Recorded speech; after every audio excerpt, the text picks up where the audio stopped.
And we back with another episode of the Game Changers podcast.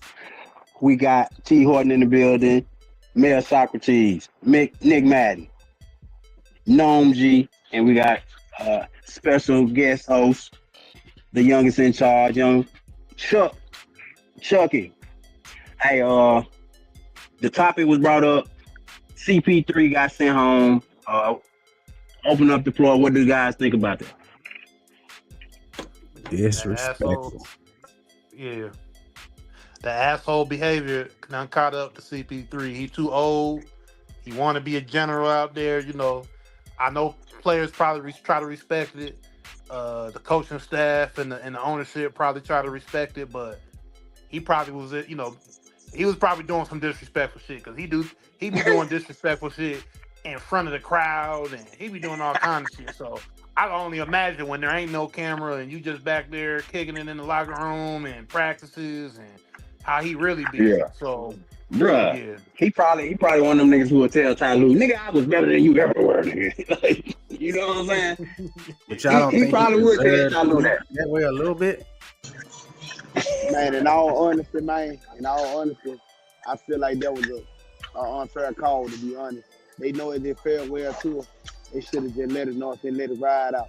I mean, he been That's like the part, this his whole career. In all honesty, that part. He been like this his whole career. He been a slow jumper his whole career. He been a leader his whole career. He been a boss his whole career. To just see him go out like that, I don't think that would call for, to be honest. Because technically, if you want to just say attitude, I mean, Kawhi Leonard, he ain't playing it off. I mean, you got guys that ain't contributing to the team. So why those guys feel that in? And that's probably what they didn't like. They didn't like that because that's what they were saying with the report. They were saying that he was saying things to the coaching staff, to ownership, and the other players that they probably basically didn't like, and they ain't want to hear it, so they sent him off. So that's probably what he was telling them. He's like, man, there's people here who ain't doing the damn thing. So, why the hell? What's going on? What y'all doing? Y'all trying to win?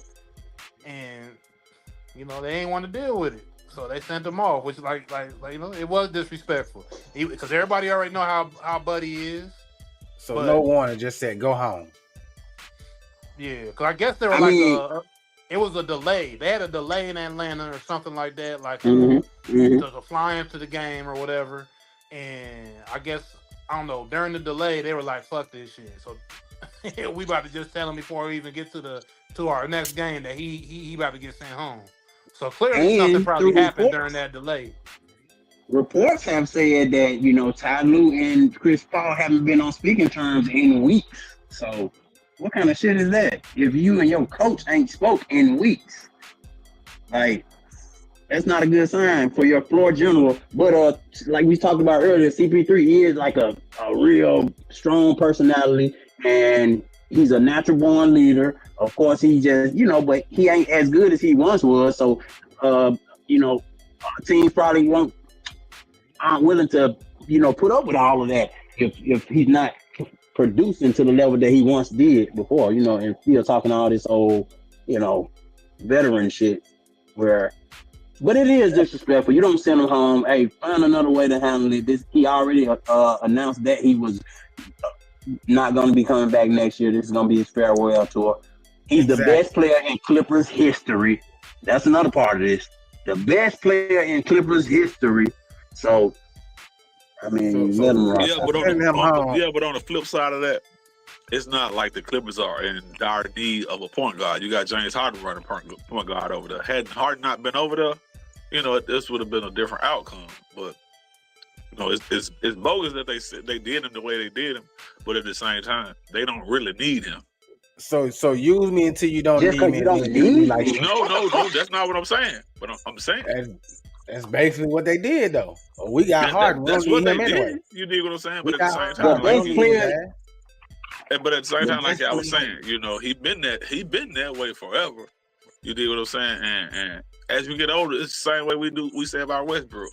You know, as you get older, you're not the same player you once was. So, you know, your ways, you have to tone it down a little bit. You feel me? Yeah. Agreed. I'm gonna say it like this, in all honesty and truthfully. Chris Paul, like you said, he's one of the best Clippers ever. They're just hands down. Chris Paul know what it takes to win as a Clipper, first and foremost. Not saying that he didn't want to ring or anything with the Clippers, but Chris Paul did a lot for the Clipper organization. And with the little Lob City show that he had going on with DeAndre Ayton and Blake Griffin, he know how to organize his team. So for him to speak his mind, I feel like that was on the fair because he did it before. So he know what it takes to get the team to another level. And if he probably told the coaching staff just what it is, then they got respected. Because, and truthfully, the Clippers done lost the last 2 games to mediocre teams. There's no way possible the Clippers should have lost to They 5-16. There's no way possible. 5-16 is their record right now, Chuck. That's what I'm saying. So losing to the Dallas Mavericks with no Kyrie, with no Anthony Davis, that's unheard of. Cooper Flag coming in and set a career high on y'all. Man, come on, man, that ain't realistic. So, hey, Chuggy, and I want to add Nick Madden too. You don't think that undermined the coach? You know, Coach Nick, you tell me, if you got a player who, you know, more vocal than you are, and he feel like he running shit, don't that undermine your authority as a coach? I mean, in Ty Lue case, they ain't been winning anyway though. But like I said, it's the difference though, because it's the difference in age also too though. But I'm willing to hear what my players got to say or whatnot like that too. I mean, I just asked the boy the other day, like, what do you know what I'm saying? What do y'all run on y'all other basketball team that y'all feel comfortable with and things like that? Now with the Chris Paul situation though, I mean, they got all this. Well, they got a lot of old guys, but I know their record should be better than what it's showing and stuff like that. But I mean, for to do him like that, it is kind of wrong because he was on his farewell tour though. But he must be getting on their nerves a lot. And like I said, these grown men though, you know what I'm saying? But it'll be all right. I think he'll get picked up by somebody. I'd like to have him in Houston though. I'd like to have him in Houston. But okay, so what of this? All right, you said that you asked your players' opinions. What if Ty Lue out here giving instructions and Chris Paul is right there in front of everybody? Now we ain't doing that. That shit don't work. Fuck all that. But we're gonna try it this way. I mean, I don't know what he out there doing though. You know what I'm saying? But I don't know what he doing. I'm gonna say it is. I'm gonna give you that. That's a valid point what you just said. All right, moving on. If he out there doing it like that, then you know I think it probably best war to part ways with Paul. But like I said, man, Paul know what it takes to help that team win. But he do. But I get what you saying also. If I'm the coach of the team, I can't orchestrate or do my job correctly if you know what I'm saying, just basically taking over the flow.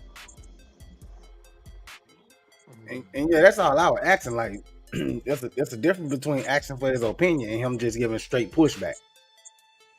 Like if he's out there disrupting them and giving pushback, then I can understand sending them home. But that should have been a conversation that should have been had, not just behind his back and then say, "Hey, you got to go."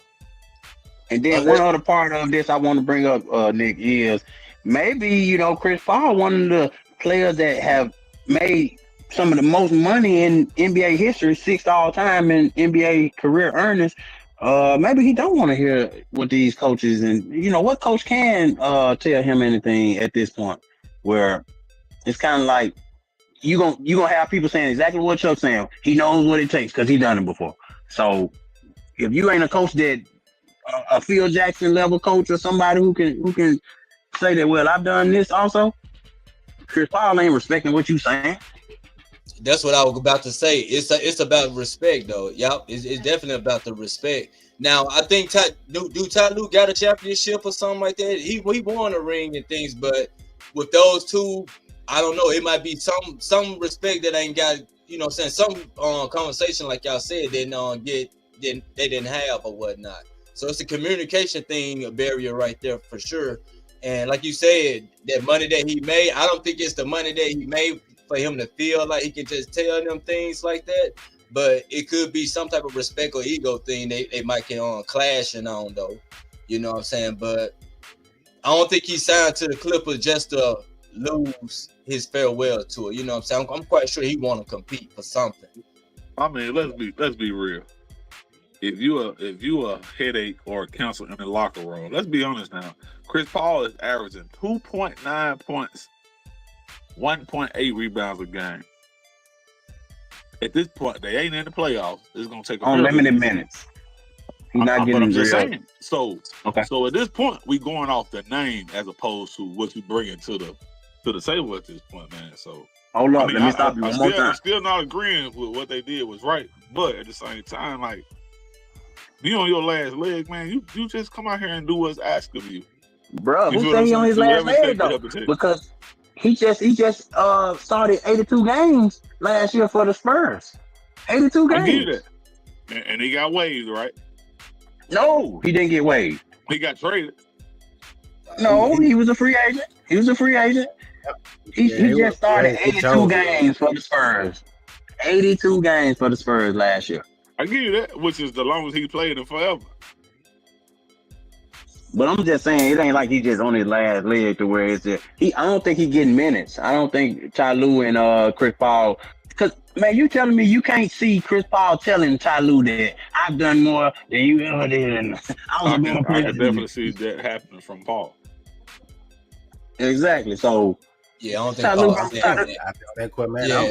We're not doing this bullshit, bro. Yeah, I don't think he had to. I don't think he had to saying that though.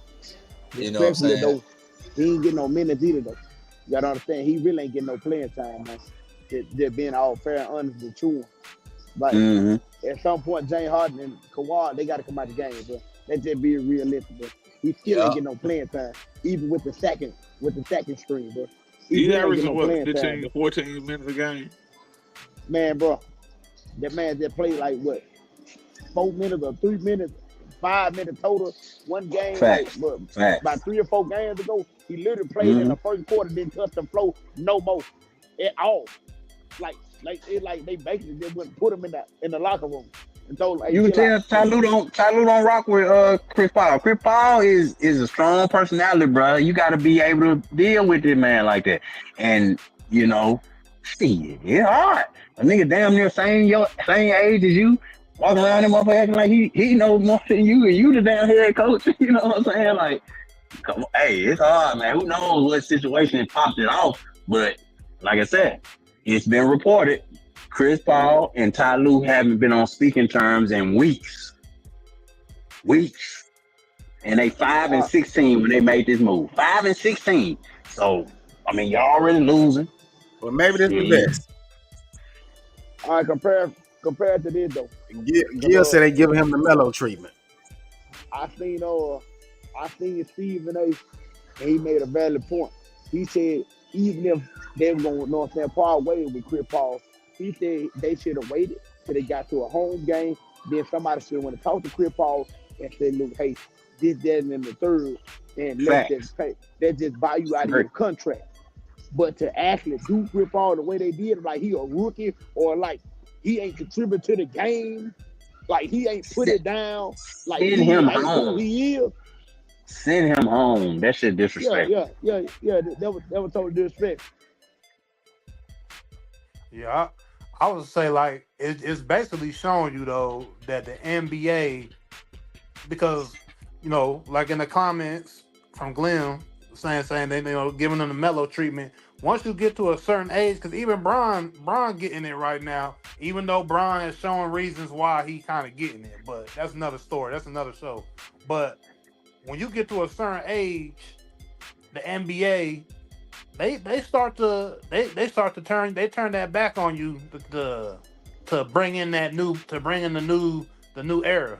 That's what's just happening to all these guys right now. That's why you're seeing that. And Chris Paul, I think, is just the prime example of what's going on with that. Like, you know, if we feel like you ain't contributing or we can't get along with you, we don't like what you're saying. Hey, you already 40 years old. We don't need you to be out here. You can just go home, pack your bags. We'll holler at you.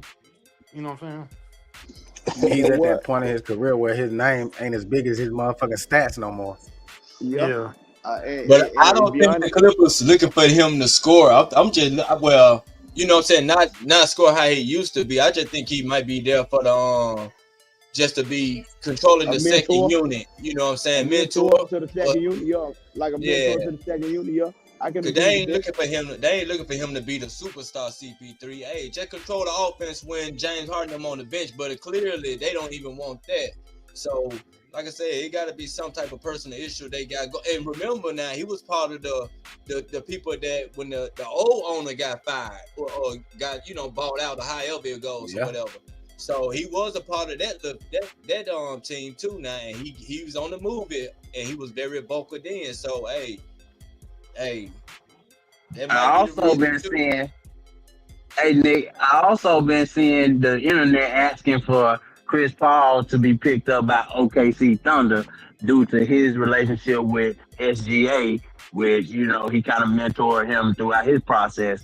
But I was saying that if anybody, Westbrook should get that championship if they're gonna pick some veteran up to give them their flowers. Westbrook, the most storied player in OKC history, but I know he don't fit into what they doing, and I know Westbrook's still more involved, and Chris Paul more willing to sit back and kind of mentor. I don't know if Westbrook is. So, what do you think about that part of it? Crazy. That's crazy you say that, because I actually seen that myself. On my mom, I actually seen that myself, to be honest with you. And I noted that Shea actually tweeted out, he reached out to Chris Paul right after the fact of Chris Paul tweeting that he basically did sorry now that he gets to going home, he packing his bag. And Shea ended up reacting to it.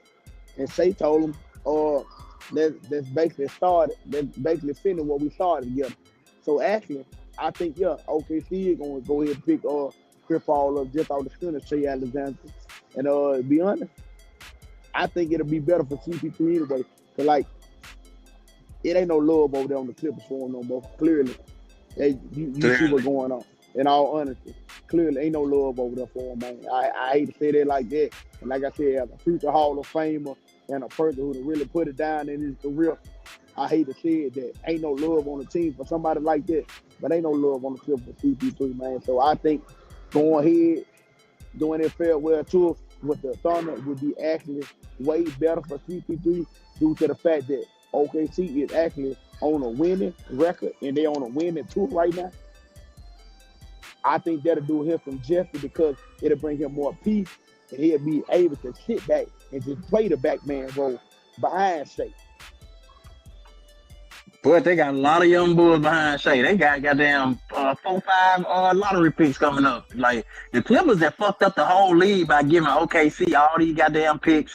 Bruh, it's about to be bad for the next 5 years. So, yeah, I don't even think he can play the back row. He gonna have to actually sit on the 12th man on the bench and not play and ride the bench because they got too many guys, young guys coming up with OKC. They got too many high. I think because of him being a vet, one of those young guys will let him play.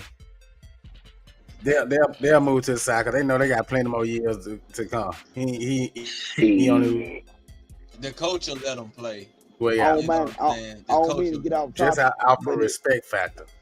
Yeah, he ain't gonna take over. I don't mean to get off topic, but it basically similar to the story. Okay, look at Kobe Bryant farewell tour. Nobody in history, NBA history, thought to even play with Kobe Bryant like they just played with Chris Paul. LeBron James is rambling about retiring this year, next year. Ain't nobody. They're not playing with LeBron James like that. And LeBron James is very vocal about what he want in the locker room and what he don't want and who he gonna play and who he getting sent off. He very vocal about it. So why do Chris Paul like that? Chris Paul is just as much of a leader as LeBron James and Kobe Bryant was. So why do him dirty in his final year? But those guys are still just vocal about everything that they want. And they get the VIP treatment. They still get the VIP treatment. I ain't gonna say LeBron is in charge, but he got a lot of power. He got a lot of faith though.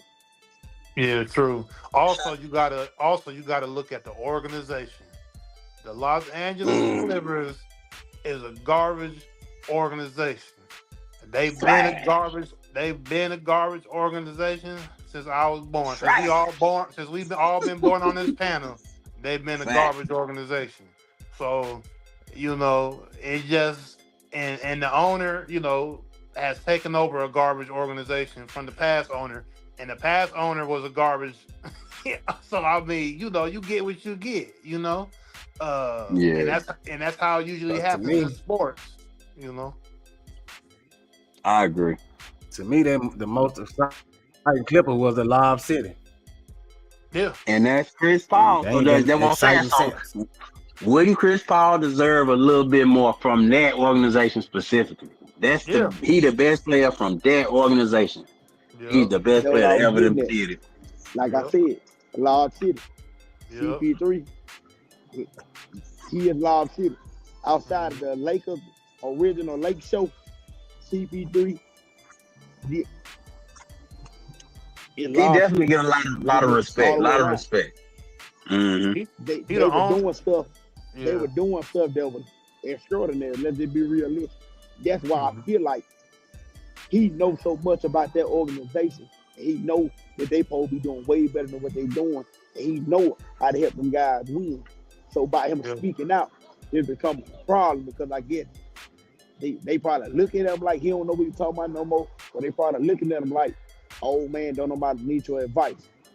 But technically, with the losing record that they got, and they are actually on a losing streak as of right now. Because I just read something the other day that James Harden is frustrated and looking to go back to the Houston Rockets. So you need some kind of positive mentor inside the locker room. Because just the coaching staff, that ain't getting nowhere. That ain't getting nobody nowhere. And even by them picking up a John Collins, that was a great pickup, but it ain't getting them over the top. And then they don't have draft picks for the next goddamn 4-5 years. OKC got all of them, and they gonna be toward the bottom of the Western Conference, so they're gonna be high draft picks going to OKC for the next 4-5 years. Man, it's garbage organization, through in and through out. You done gave OKC the legendary 20. They done gave them boys the legendary 2020s because the whole 2020s. They've been picking up everything they didn't want to pick up, and now look at the Clippers, And like Chucky been saying, Lob City, like Papa said, the Lob City, like that is the bright spot of that organization. That's the bright spot of that organization. They did Chris Paul the way they did Chris Paul. So yeah, it basically sum it up right there, honestly. Yeah. We'll leave it there until the next time, man. We're coming right back with another episode of the Game Changers podcast. Like, share, and subscribe. Peace.